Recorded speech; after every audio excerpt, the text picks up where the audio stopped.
নমস্কার বন্ধুরা, ভজরি মান্না কিচেনে তোমাদের সবাইকে স্বাগত।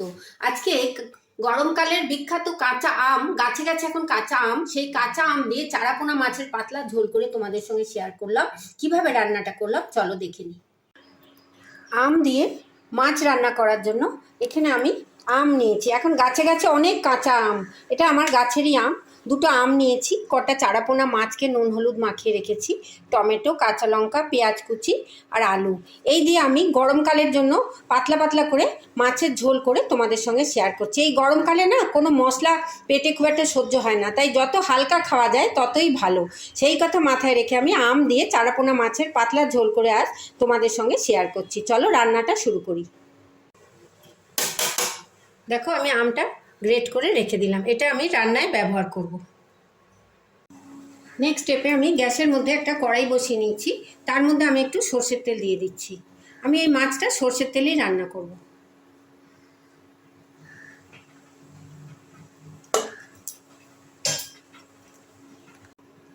তেলটা যখন একটু গরম হয়ে গেছে তখন আমি এর মধ্যে একটা একটা করে মাছ ভাজার জন্য দিয়ে দিচ্ছি।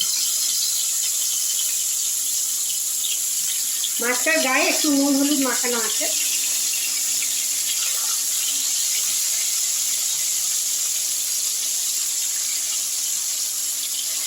মাছগুলো আমি একটু ভেজে নিচ্ছি।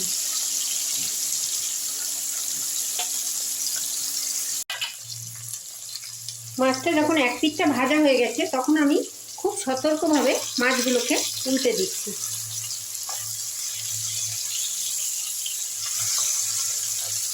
তেলটা যদি গরম থাকে তাহলে মাছগুলো কড়াইয়ের গায়ে লেগে থাকে না।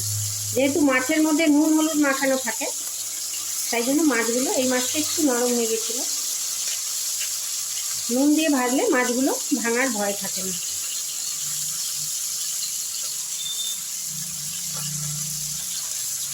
একটু কড়া করেই ভেজে নেবো, যেহেতু খুব টাটকা মাছ, উল্টাতে গিয়ে একটু ভেঙে গেছে। আমি একটু কড়া করে লাল লাল করে ভেজে তুলবো মাছটাকে। আরও কিছুক্ষণ ভেজে নিই। মাছগুলোকে দেখো আমি লাল লাল করে ভেজে তুলে নিয়েছি।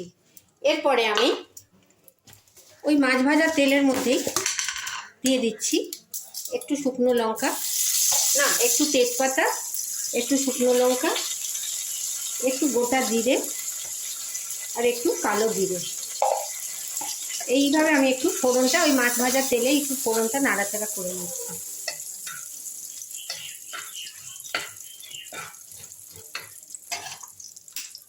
এরপর আমি যে পেঁয়াজ কেটে রেখেছি সেই পেঁয়াজটা ফোড়নের ওপর আমি দিয়ে দিলাম। পেঁয়াজটাও আমি একটু ভাজা ভাজা করে নিচ্ছি ফোড়নের সঙ্গে।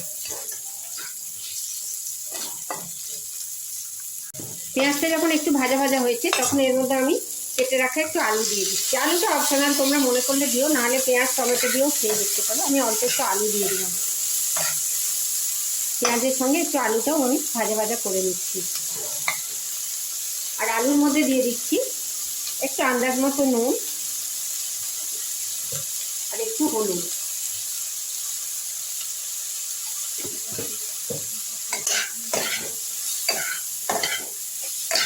এবার আমি আলুটা নরম হওয়ার জন্য 2 মিনিট একটু ঢাকা দিয়ে দিলাম।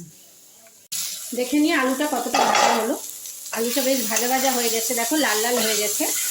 এই সময় আমি এর মধ্যে দিয়ে দিচ্ছি অল্প একটু টমেটো। টমেটোটা খুব অল্প দিচ্ছি, যেহেতু আম দিচ্ছি টমেটো না দিলেই হয়। আর আম বাটাটা দিয়ে দিলাম। আমটা যে আমি কুড়ে রেখেছি কাঁচা আমটা, ওইটা আমি এর মধ্যে দিয়ে দিলাম। দিয়ে আমি আরেকটু এটা নাড়াচাড়া করে নিচ্ছি। আম দিয়ে একটু নাড়াচাড়া করে নিয়ে এইবার আমি এর মধ্যে অল্প একটু জিরের গুঁড়ো দিয়ে দিচ্ছি, একটু গন্ধ হওয়ার জন্য। একটু ধনের গুঁড়ো দিয়ে দিলাম আর একটু কাশ্মীরি মির্চ দিয়ে দিলাম। তোমরা ঝালটা স্বাদ মতো খেও, আমি কম ঝাল খাবো বলে কাশ্মীরি মির্চটাই দিলাম। আর 2টো কাঁচা লঙ্কা দিয়ে দিলাম। দিয়ে মশলাগুলো আমি একটু কষে নিচ্ছি, যাতে আলু, পেঁয়াজ, টমেটো, আম সবের গায়ে মশলাগুলো একটু মেখে যায়। মশলাগুলো প্রায় 2 মিনিট কষে নেওয়ার পর আমি একটু জল দিয়ে দিলাম। একটু জল দিলাম যাতে আলুটা আর একটু সুসিদ্ধ হয়ে যায় আর সব মশলার সঙ্গে সবজিগুলো মাখামাখি হয়ে যায়। এবার আমি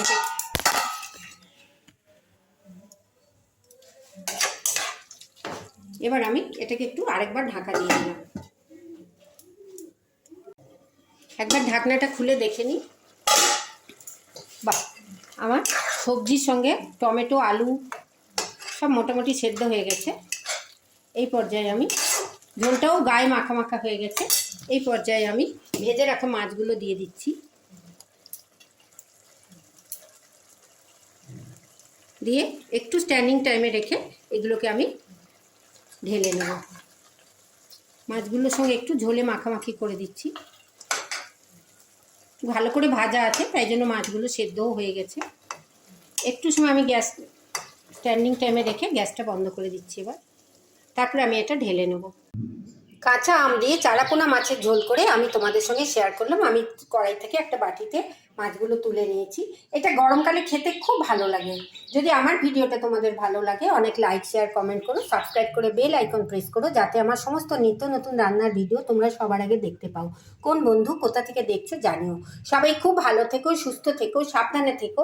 এইভাবে একবার কাঁচা আম দিয়ে চারাপোনা মাছের ঝোল বানিয়ে গরমকালে খেয়ে দেখো কেমন লাগবে। আমাকে কমেন্ট বক্সে লিখে জানিও কেমন হলো রেসিপিটা। ধন্যবাদ।